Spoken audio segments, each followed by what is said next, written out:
The statements we're about to show you are from the Holy Quran, and is said to be the official, unchanged, pure word of God, revealed over 1400 years ago. Claiming to be the word of God is a heavy statement, and without proof, or if a single contradiction is found within the book, the apparent word of God will be proven false. So without further ado, let's put the book to the test.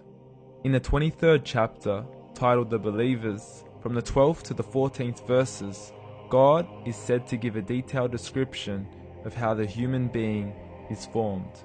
It begins by saying, "We then placed him as a sperm drop in a place of settlement, firmly fixed.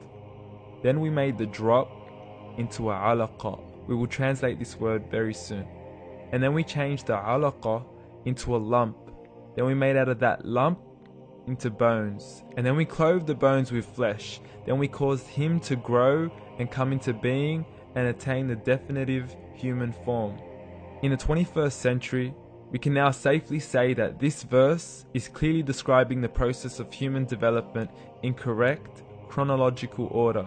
However, what we should be paying attention to in particular is the second stage, referring to the development of the embryo. The specific word used to describe the embryo in this verse is the word alaqa. The word alaqa, when translated into English, can mean three separate things. Firstly, a blood clot, or to be suspended, that is to be hanging or clinging to something, or thirdly and finally, a leech. Now, all three definitions don't come anywhere near what we perceive to be the human embryo. So, why are these words used, and what significance do they share with the human embryo?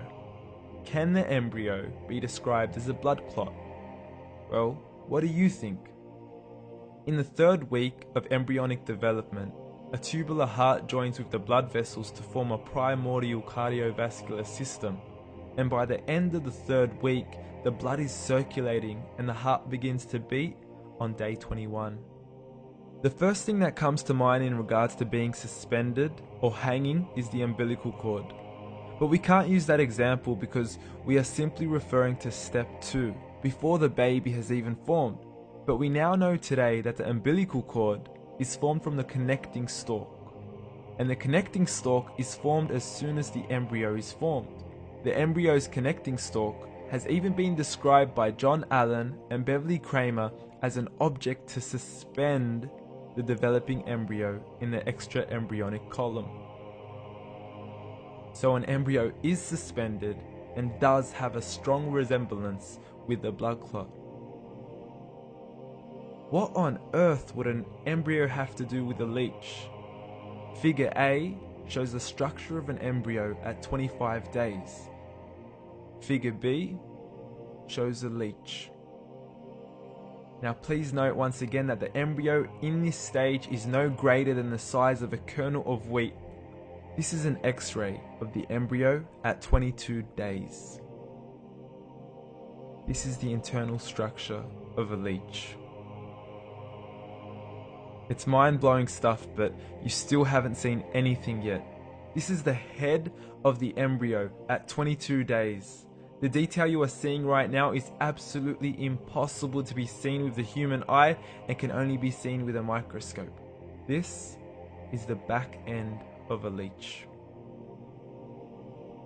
There's no other words used to describe this other than mind-blowing. The pictures we have shown you are impossible to be seen with the human eye or even to be predicted by the human mind. Once again, the verses we have shown you were revealed over 1400 years ago to a man who couldn't read nor write. Are these the words of God? Descriptions of the human embryo in the Quran cannot be based on scientific knowledge in the 7th century. The only reasonable conclusion is that these descriptions were revealed to Muhammad from God, from God, from God, from God.